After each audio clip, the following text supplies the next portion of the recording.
Good afternoon. There's an angry mass of cloud behind me on the satellite picture. That's going to bring us significant rainfall today. It's all tied in with low pressure. In fact, these two areas of low pressure are rapidly deepening, and as they do, the isobars are tightening up, so we're expecting some gales or severe gales, so gusts up to 60 or 70 miles an hour, which may prove damaging in places.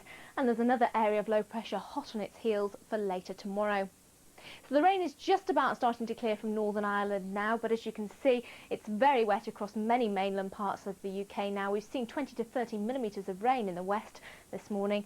There's certainly some severe weather if you are out and about, some dangerous driving conditions for the rest of the day, particularly across the mainland, and the problem with local flooding. We could see an inch or two of rain falling in the next 24 to 48 hours. Perhaps the far north and northeast of Scotland escaping with just a scattering of showers today, but even though it may brighten up in the west a little this afternoon, there'll be a fair scattering of blustery, perhaps heavy and thundery showers driven on by some pretty strong to gale force winds here as well. So temperatures will be depressed today, just 10 to 13 on the whole, given the cloud, the wind and the rain, and not a particularly cold night for the same reasons.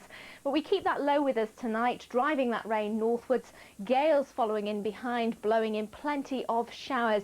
So those winds tonight perhaps gusting up to around 65 miles an hour in places, and a very wet night as that rain band becomes slow moving for Scotland and for northern England. So we'll pick up with the rain here tomorrow morning, perhaps a little bit brighter, but plenty of showers further south, and then another band of wet weather sweeping in later in the day into southern England and eventually eastern England as well, and that will be driven in by some gale force winds, including the north of the country, where we'll also have some gales driven in with that rain up north. So a cold feel tomorrow as well because of the cloud and the rain, and that low pressure is still around for Wednesday. That's the next area of low pressure that'll bring that next batch of wet weather in later tomorrow into Wednesday. It really will take a time to clear, and even following that, it's very unsettled.